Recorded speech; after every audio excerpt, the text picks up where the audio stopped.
going on, everyone? James, Urban Bass Layers, and today we're going to be talking about budget bass fishing and how to save a little bit of money while you are going out to try to bass fish. I know a lot of us don't have a whole bunch of money, so I tried myself to find ways to save a little bit of cash here and there to be able to go out and actually fish, because fishing is really not that cheap. I mean, it is, but it's not. It can get expensive. If you know what a Roman-made mother is, it's like a $500 swim bait, and it did catch the record in Japan, but I mean, you could also catch a record on a Senko. So those are recycled. So we'll get into this here. So it's kind of funny, the whole budget bassing thing. I was actually going to name Urban Bass Layers Budget Bassing, but there's already an established page and established YouTuber with the name of Budget Bassing, so we couldn't do that one. And we found the name Urban Bass Layers. It was another name that I had thought of, and we ran with that. So anyways, we're going to talk about this here, get right into it. So first thing is, me and Devin talked about this a lot, is you don't really have to travel far to go fishing. Now, in the last couple of years, me and Devin have put a lot of miles on some vehicles, and we have gone to a lot of fishing places in California. Now, is that necessarily a good thing? Yeah. No. I caught my PB about 2 hours from here, so I don't know. That one's kind of up for debates. The way I see it, if you are to just go to your local fishing spots and not drive as far, you're saving gas money, so you're saving money in that sense. And then if you get yourself used to fishing the same spots, you'll know where stuff that you'll snag your baits on and everything like that. You'll get used to finding those kind of things in the spots that you fish a lot, so you will learn how to save money by not losing baits. You won't have to drive as far, and you can still catch decent fish out of spots that are close to you. So stay close to you if you can, if you don't have the money. So just find really close spots to you and go to that spot, dial that spot in, and you'll eventually catch really big fish out of there. Next thing, reusing your fishing line. Now, this was line Devin got, and he bought brand new line, even though this is almost new line, but he bought a different size line. So I took this line off, wrapped it on a bottle, and I'm going to save this. I can use this now for backer line on a bigger pole, something for like swim baits, or I can just use this, tie a line to line knot, like a FG knot or something, and you can actually get more usage out of this line. The other thing that I do with it, when we save the extra rolls, is your line will get white and it'll get beat out and wore down over time as you use your braided line. We usually just use braided line, straight braid. When you get bit, you don't lose the fish.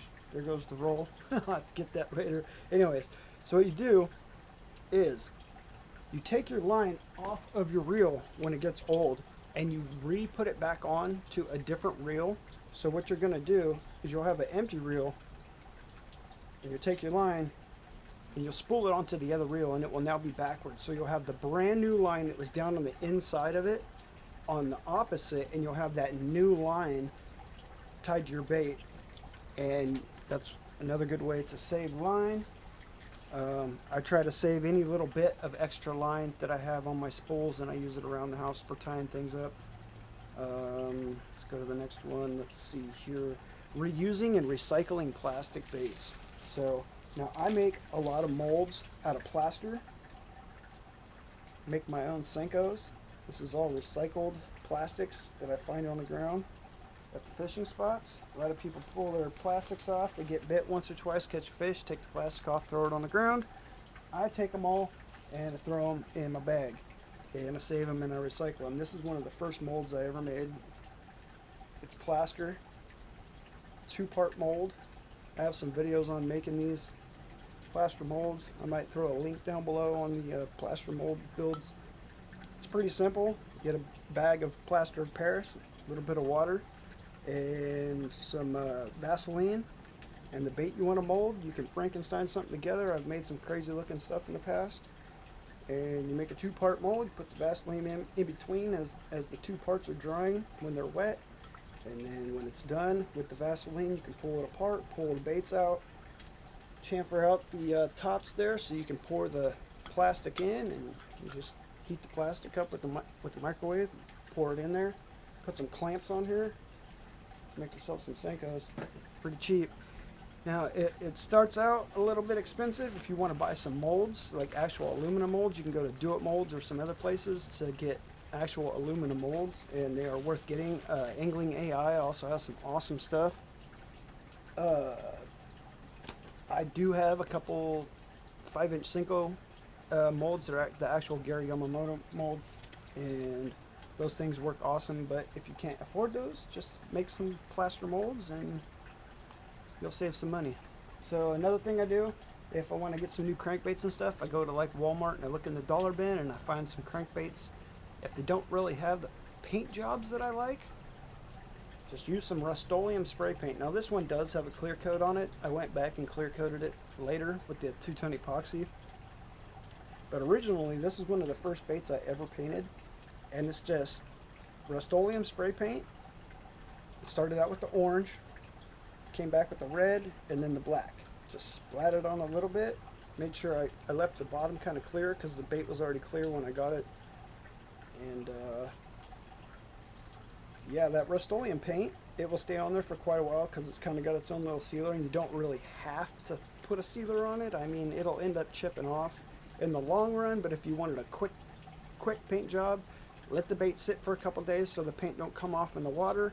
Make sure it's nice and dry, and you can use Rust-Oleum if you need a quick fix. It's not something you want to carry in your boat or something and spray the bait and then try to throw it, because it's just going to come right off in the water. You gotta let it sit, and you gotta let it harden, you gotta let it dry. But yeah, just some good old Rust-Oleum spray paint. And to be honest with you, the 2-ton epoxy is only $10 for a little tiny bottle of it. Hobby Lobby, so it's not really that expensive to paint your own stuff and clear coat it also. And buying blanks, it's another way to save money. I buy a lot of blanks and I paint up all kinds of stuff, man. And if I want to keep a couple of them, I just keep a couple and I sell off a bunch, and I trade stuff to people, and do like the lure hunts here and there, and giveaways and all. You know, it just kind of recycles itself. What else here? Buying combo pole sets. Buy the combo pole sets. They're a little bit cheaper if you can't afford the really expensive stuff. I always go with the loose combos because they got a higher gear ratio. The 711 is really good for pulling in a lot of line. If you hook into a big fish, you're going to get that fish into you quicker, and it's going to have less time to throw the hook. What else here? If you're a bank fisherman, shore fisherman, even if you're on a boat sometimes, you need old shoes. Go to like the thrift store, the auction, or if you see like yard sales and people are selling old shoes.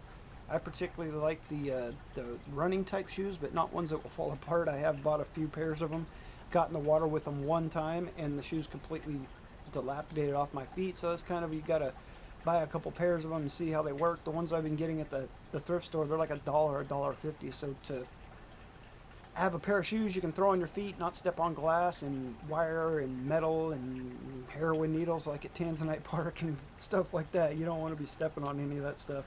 So if you are a shore fisherman, bank fisherman, get some old shoes. You never know when you're going to have to step in that water and go for a fish. I've got to the point to where I've taken all my shirt off, my shoes, and thrown everything out and dove in the water, and actually had to dive down in and follow Richard's line and get a fish out before, and I got the fish out for him. That was at Willows Hill Reservoir. That was pretty funny. Nice clear water at Willow Hills Reservoir though, so you can swim in that water. What else here? What else? Something me and Devin started doing was buying in bulk and buying stuff with a friend, or going in on stuff also with the line. Notice this is the small spool. We've since been going to the bigger spool and going in on it and splitting the cost because it's a little bit cheaper and we end up with more product. Also is treble hooks. I've been buying the treble hooks in bulk. And I've been putting a lot of these. These are the Gamakatsu EWG short shanks. Pretty awesome hooks. And I got a whole bunch. What we do with that is bought them in bulk and I split them with them.